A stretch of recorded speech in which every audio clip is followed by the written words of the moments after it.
Let's watch party, sabi ni Bessie, let's go! So, ito yung Get Ready With Me Cushion Lip Tint. First shade is Peach Blossom, isa to sa favorite ko. Meron din tayong two-toned lips, ayan siya. Amoy menthol to guys, pag in-apply nyo, sobrang sheer niya. Pero it's buildable. Tapos kapag siya ay nag-set na, nagiging velvet matte siya. So this is Peach Blossom. Neutral Coral Pink. Diba? Sobrang ganda, sobrang juicy ng lips natin, sobrang healthy. And sobrang minty as in. Pero not to the point na ang sakit-sakit niya sa lip. So ito siya pag stained sa lip. Next is isa din sa favorite ko, Salted Caramel. Ang ganda niyan. Perfect for everyday. Super lightweight niya and hindi siya drying sa lips ko. Salted Caramel is a neutral almond pink na perfect for everyday. Hindi siya nakakaputla, no? Tingnan nyo. I have light to medium skin tone and neutral ako. As a dry lips girly, nawawala yung wrinkles ng lips ko and namo-moisturize siya. So, makikita natin yung stain niya kapag binlat natin ng tissue. So, ayan siya. Next, we have the Pink Granite. Ayan yung kulay niya. Ang ganda din niya. Hindi siya super parang neon na pink. And ayan naman siya sa ating two-toned lips. Pink Granite is a cool mauve pink. Hindi ako masyado sa mga mauve na pink, pero let me know if bagay sa akin.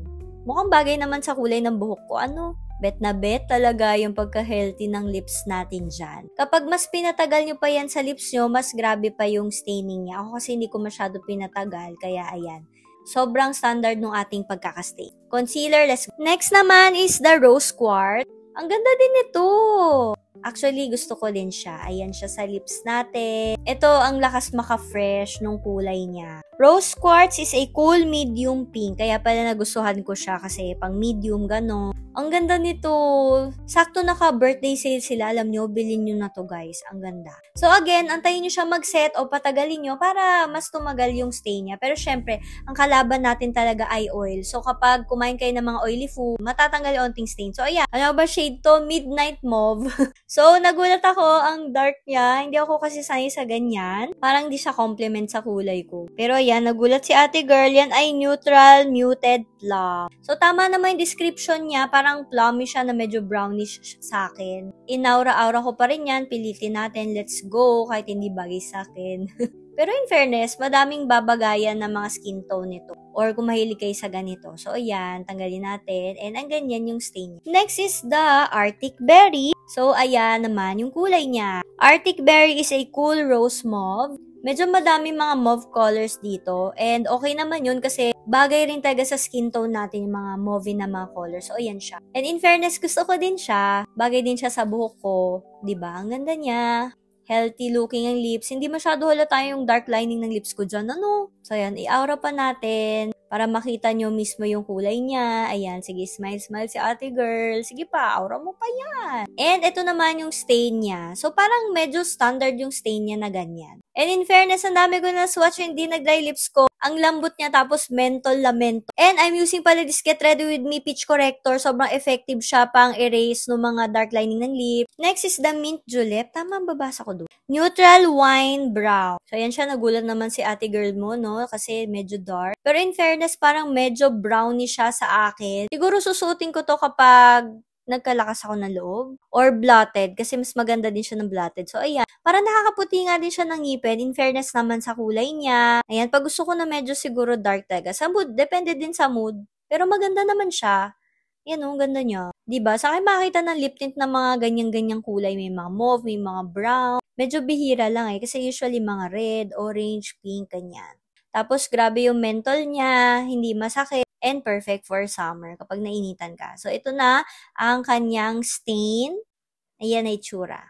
In fairness, hindi naman nagsisettle sa gitna ng lips natin. Next is the Black Forest. Ito medyo bet ko to kasi medyo parang reddish siya na dark. Black Forest ay neutral rosewood. So, ayan yung kulay niya sa akin. Ayan, ito, pag blotted to, ang ganda nito. Medyo mala Korean talaga yung kulay niya. Basta ang gawin nyo, blotted kung gusto nyo ng ganon. And ayan siya. Healthy looking lips. Kumindat pa si ate girl. Pero ayan, posing. Let's go. What happened, Bella? Ayan na yung stain niya. Let's go, stain. Oh, ayan siya. Last but not the least, natapos natin Total Eclipse. Ito pala yung mga pang What Happened Vela. Vampire Right, let's go! Ayan yung kulay niya. Di ba grabe natatakpan niya yung dark lining ng lips natin? Sobrang dark niya sa personal. So, gagawin ko dito, laging blotted. Pinapartner ko sa Peach Blossom. Total Eclipse is the Cool Deep Rose Mauve.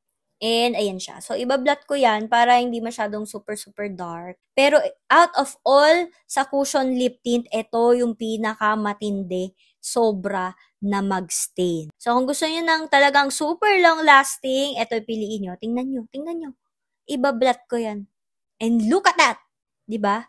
Staining is staining. Ano daw? Hindi nag-dry lips ko. Actually, nung tinatanggal ko yung mga lip tint kanina, natatanggal yung dry skin. So, ayan, kinahid natin kung makita natin kung may transfer. So, wala. So, ayan. Bilhin nyo yan. Ganda. Tatanggalin din natin. In fairness naman taga, nagtitint naman taga sila. Patagalin nyo lang taga sobra. Pero yung Total Eclipse, grabe lang talaga yung stain yan. Sige, tanggalin mo yan, ate girl, kung kaya mo. Para ka may higad dyan sa braso mo. Paano ka aalis niyan? So, ayan, bilhin nyo na guys. Sakto birthday sale nila.